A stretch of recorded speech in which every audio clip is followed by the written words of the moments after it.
안녕하세요. 이상기술투자의 강나루 부사장입니다. 지금부터 공동창업의 방식 종류에 대해서 설명을 드리겠습니다. 임주환 전 애트리 원장님께서 프랭크 미할릭의 느낌이 있는 이야기 중에서 발췌해서 말씀하신 내용인데요. 나폴레옹은 수필가로 실패했고 셰익스피어는 양모 사업가로는 실패를 했으며 링컨은 상점 경영인으로 실패했고 미국의 18대 대통령이었던 그랜트는 제역업자로서는 실패했다고 합니다. 하지만 그들 중에 어느 누구도 포기하지 않았고 그들은 다른 분야로 옮겨가 자신에게 맞는 일을 찾아서 끝내 성공했다고 합니다. 국내 제도전에서 공동창업이 필요한 이유는 국내 창업 지원이 투자 중심이 아닌 융자 중심이기 때문입니다. 따라서 단순한 경영상 실수나 운이 나쁘더라도 바로 사업 실패로 이어질 수 있습니다. 청년 창업가는 아이디어와 열정이 있으나 경험이 부족하기 때문에 시행착오가 있을 수 있습니다. 반면 제도전 기업가는 경험과 사업 네트워크는 많지만 자금 조달의 제약사항으로 적절한 리스크 감수가 어려운 것이 현실입니다. 그래서 제도전 기업가는 불운이 계속될 가능성이 높습니다. 창업 단계에서는 팀이 무엇보다 가장 중요한데 자신의 한계와 상대방의 장점을 인지하고 서로를 보완할 수 있는 팀 창업이 필요한 것입니다.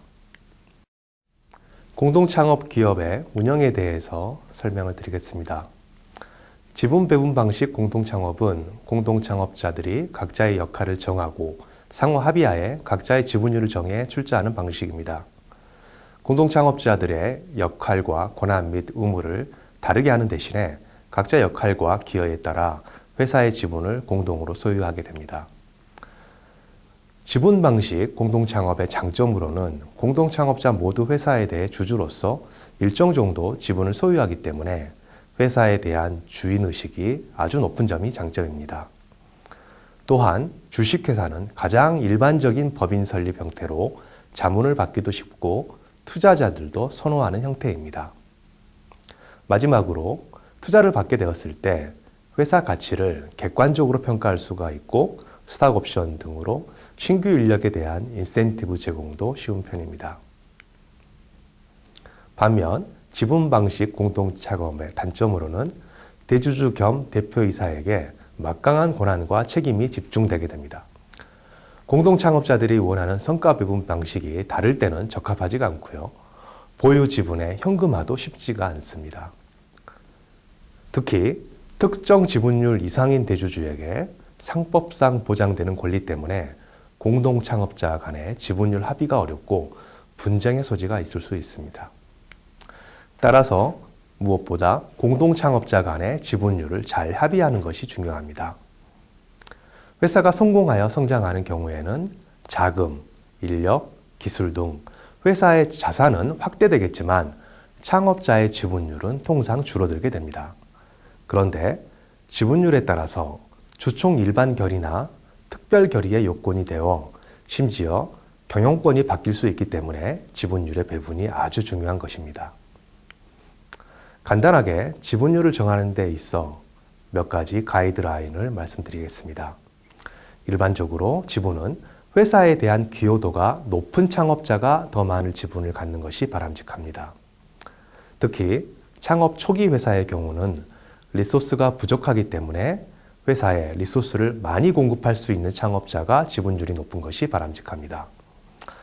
하지만 단순히 현재 상황만 고려해서는 안 되고 나중에 채용할 인력의 지분이나 향후에 기여도가 클 경영자에게 줄 미래 지분까지 고려하는 지혜가 필요합니다. 네이버의 경우를 보면 이해진 의장의 현재 지분은 5%가 채 되지 않습니다. 따라서 지분율도 중요하지만 경영 능력이 뛰어나고 창업자들 간의 신뢰와 설득이 있는 경우에는 낮은 지분으로도 경영권을 보유할 수 있다는 점을 명심하시기 바랍니다. 다음으로 임원 참여 방식 공동창업의 운영에 대해서 설명을 드리겠습니다. 임원 참여 방식 공동창업은 지분이 아닌 실적에 따른 성과로 배분을 받는 방식입니다.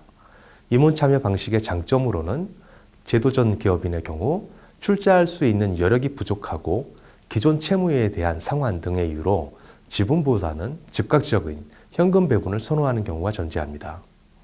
따라서 지도적 기업인이 보유한 영업 네트워크나 제품 생산 및 자금 조달 경험 등을 곧바로 활용할 수 있는 이점이 있겠습니다.